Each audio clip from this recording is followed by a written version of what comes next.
जब पंडित छोटी जात के जोड़े का विवाह संपन्न कराता है तो उन्हें दूर से ही आशीर्वाद देता है, छूता भी नहीं। इसीलिए इस बेइज्जती से बचने के लिए ज्योतिबा फुले ने ये प्रथा शुरू की। हम स्पष्ट रूप से मांग करते हैं कि इस फिल्म को सभी राज्यों में टैक्स फ्री घोषित किया जाए। जब कई अन्य फिल्मों को ऐतिहासिक महत्व के नाम पर पूर्व में टैक्स फ्री किया गया है तो फूले को यह सम्मान क्यों नहीं मिल सकता? ब्राह्मणों को ये चिंता थी कि अगर ये प्रथा शुरू हुई तो उनकी आमदनी का नुकसान हो। ये धर्म का नहीं, रोजी रोटी का सवाल था। ज्योतिबा अपनी प्रथा चलाना चाहते हैं तो चलाएं। प्रथाओं में बाधा न डाले। क्या कर लोगे? देखते हैं कौन पहले थकता है, वो या हम।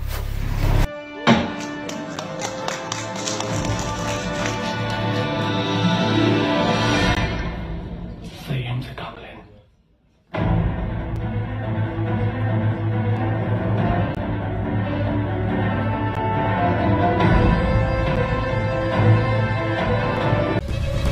पच्चीस अप्रैल को जब से फूले फिल्म आई है तब से देश भर में भूचाल सा आ गया है। लोगों ने सरकार से अपनी अपनी बातें रखना शुरू कर दिया है। आपको बता दें कि प्रगतिशील समाज पार्टी के राष्ट्रीय अध्यक्ष इंजीनियर सुनील कुशवाहा ने फूले फिल्म को टैक्स फ्री किए जाने की मांग की है। हमारे देश में लोगों को धर्म के नाम पर लड़वाना सबसे आसान है, इसलिए लोगों को पढ़ा लिखा होना बहुत जरूरी है। उन्होंने कहा कि ज्योतिबा फूले और सावित्रीबाई फूले पहले सामाजिक क्रांतिकारी थे जिन्होंने पिछड़ों और महिलाओं के हक में संघर्ष किया। ऐसी फिल्में सिर्फ इतिहास नहीं बताती बल्कि आज की पीढ़ी को प्रेरित करती है कि सामाजिक न्याय की लड़ाई अभी खत्म नहीं हुई। यह फिल्म किसी के विरुद्ध नहीं है बल्कि सामाजिक सुधार और मानव समानता के पक्ष में है। श्री कुशवाहा ने कहा कि यह फिल्म जातीय वैमनस्य को नहीं बल्कि जाति विहीन समाज की कल्पना को सामने रखती है जो फूले दंपत्ति का सपना था। आज अगर आपकी बेटी पढ़ लिख पा रही है, आज अगर आपकी मम्मी, पत्नी और घर की महिलाएं पढ़ी लिखी हैं, तो उनके पीछे ज्योतिबा फूले और सावित्रीबाई फूले जी का हाथ है। ज्योतिबा फूले ने समाज के खिलाफ जाकर पहले अपनी पत्नी को पढ़ाया और फिर समाज की लड़कियों को पढ़ाना शुरू किया। और ये सब उस दौर में हुआ जब लड़कियों को पढ़ाना पाप माना जाता था, जब हमारे समाज में बाल विवाह, विधवा का मुंडन कर देना और छुआछूत जैसी खराब प्रथाएं जिंदा थी। समाज के एक बड़े तबके के विरोध के बावजूद उन्होंने ये कैसे किया, यही इस फिल्म की कहानी है जो आपको थिएटर जाकर हर हाल में देखनी चाहिए। इसलिए भारत सरकार और राज्य सरकारें इस फिल्म को ऐतिहासिक और सामाजिक दृष्टि से महत्वपूर्ण मानते हुए टैक्स फ्री घोषित करें। आप सबको जैसे कि मालूम है कि इस समय फिल्म फूले पर सेंसर बोर्ड द्वारा की गई सेंसरशिप के कारण विवाद पैदा हो रहा है। मित्रों, यह विषय केवल एक फिल्म का नहीं है बल्कि एक विचारधारा और एक ऐतिहासिक विरासत और समाज में दबे कुचले वर्गों की आवाज का है। मैं बात कर रहा हूं फिल्म फूले की, जो कि महात्मा ज्योतिबा फूले और सावित्रीबाई फूले जो कि प्रथम शिक्षिका रही हैं और सामाजिक कार्यकर्ता और अन्य रूप में उन्होंने काम किया, उन दोनों के जीवन और संघर्ष पर आधारित यह फिल्म है।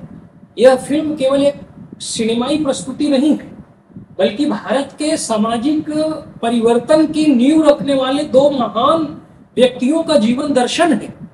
उनके विचार, उनके कार्य और उनका संघर्ष, ये सब आज भी प्रासंगिक है, जरूरी है। और मैं मानता हूं कि वो सब बातें इस फिल्म के माध्यम से जनमानस तक पहुंचने चाहिए थे, लेकिन दुर्भाग्यवश इस ऐतिहासिक फिल्म को सेंसरशिप, आपत्तियों और कानूनी विवादों में उलझाकर सेंसर किया जा रहा है। इसको हम सेंसर बोर्ड की आपत्तियां कहें या सच्चाई से परहेज माने, CBFC, जिसे आप central board of film certification यानी सेंसर बोर्ड के नाम से जानते हैं, इसने फिल्म में प्रयुक्त कई शब्दों जो कि ऐतिहासिक दस्तावेजों पर आधारित थे उन पर कट लगाए हैं। कुछ संवादों को आपत्तिजनक करार दिया है, जैसे मनु की जाति व्यवस्था एक शब्द फिल्म में कई बार प्रयुक्त हुआ। महर और मांग जो उस समय की जातियां थी, ब्राह्मणवाद, इन शब्दों को फिल्म से हटा देने या उन्हें परिवर्तित करने का CBFC ने निर्देश दिया और आपत्तिजनक करार देकर कुछ संवादों को हटाने की बात कही। अब प्रश्न मैं उठाता हूं कि क्या सेंसर बोर्ड अब ऐतिहासिक सच्चाइयों को भी सेंसर करेगा? क्या समाज सुधारकों की पीड़ा, उनका संघर्ष, उनका विरोध अब भी कुछ वर्गों को असहज करता है? क्या केवल राजाओं और युद्धों पर बनी फिल्मों को ही खुली छूट दी जाएगी और समाज के नायकों की कहानियां छिपा ली जाएगी?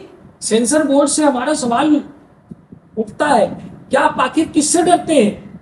जब संविधान हमें अभिव्यक्ति की स्वतंत्रता देता है, जब बाबा साहब डॉक्टर अम्बेडकर ने हमें विचारों की आजादी दी संविधान के माध्यम से, तो आखिर सीबीएफसी को यह अधिकार किसने दिया कि वह ऐतिहासिक सच्चाई को काट छांट कर प्रस्तुत करे?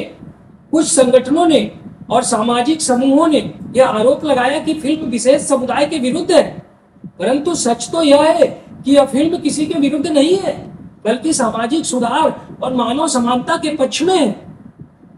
यह फिल्म जाति वैमनस्य को नहीं बढ़ाती, बल्कि जाति विहीन समाज की कल्पना को सामने रखती है, जो फूले दंपत्ति का सपना था।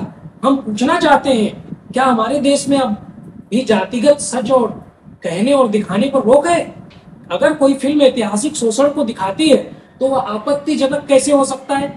हम स्पष्ट रूप से मांग करते हैं कि इस फिल्म को सभी राज्यों में टैक्स फ्री घोषित किया जाए। जब कई अन्य फिल्मों को ऐतिहासिक महत्व के नाम पर पूर्व में टैक्स फ्री किया गया है, तो फूले को यह सम्मान क्यों नहीं मिल सकता? यह फिल्म भी एक महान क्रांति की कहानी कहती है, एक क्रांति जिसने बहुजनों को शिक्षा, आत्मसम्मान और उनके हक की राह को दिखलाया। जब तक ऐसी फिल्मों को टैक्स फ्री नहीं किया जाएगा, तब तक हम मानेंगे कि सरकार और व्यवस्था बहुजन नायकों के योगदान को उचित महत्व नहीं दे रही है। आप सबके माध्यम से, मीडिया बंधुओं के माध्यम से हम मांग करते हैं कि सीबीएफसी द्वारा लगाए गए सभी अनुचित कट्स और आपत्तियों को तत्काल प्रभाव से वापस लिया जाना चाहिए और फिल्म को बिना किसी बदलाव के पब्लिक डोमेन में आने दिया जाना चाहिए, इसे रिलीज होने देना चाहिए। भारत सरकार और राज्य सरकारें इस फिल्म को ऐतिहासिक और सामाजिक दृष्टि से महत्वपूर्ण मानते हुए टैक्स फ्री घोषित करें। केंद्र सरकार अभिव्यक्ति की स्वतंत्रता और ऐतिहासिक सच्चाई पर जो हमला हो रहा है उसकी सुरक्षा सुनिश्चित करने की दिशा में कठोर कदम उठाए। समाज सुधारकों पर बनी फिल्मों के लिए विशेष सेंसरशिप गाइडलाइन बनाई जानी चाहिए, ताकि फ्यूचर में, इन कमिंग फ्यूचर, नियर भविष्य में ऐसी अड़चने ना आने पाए। देखिए, हम कह सकते हैं कि ये सिर्फ एक फिल्म नहीं है, बल्कि ये एक आंदोलन है।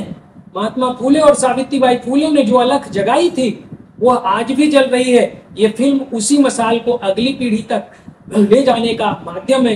अगर इस देश में, मैं कहता हूं कि अगर इस देश में भगवान श्री राम, कृष्ण, शिवाजी, गांधी, भगत सिंह, चंद्रशेखर आजाद आदि के जीवन पर बनी फिल्में आदर के साथ देखी जाती हैं, तो फूले दंपत्ति को योगदान को भी उतना ही सम्मान क्यों नहीं मिलना चाहिए? भारत सरकार सामाजिक सांस्कृतिक सेंसरशिप पर पुनर्विचार करे और फिल्मों की ऐतिहासिक सच्चाई के साथ छेड़छाड़ पर रोक लगाए। हम सबकी जिम्मेदारी है कि इस सच्चाई को दबाया न जाए, बल्कि उसे सामने लाकर आने वाली पीढ़ियों को बताया जाए कि परिवर्तन कैसे आता है। फूले सिर्फ नाम नहीं है, विचार हैं, और हम विचारों को क्या रोक सकते हैं? विचारों को कतई रोका नहीं जा सकता। इसलिए हम मीडिया से, जनता से और हर विचारशील नागरिक से अनुरोध करते हैं कि आइए सच्चाई के पक्ष में खड़े हों, सेंसरशिप के खिलाफ आवाज उठाएं। ये सिर्फ एक फिल्म का मुद्दा नहीं है, ये हमारे विचारों की आजादी का मुद्दा है। धन्यवाद। जय फूले, जय संविधान, जय सावित्रीबाई।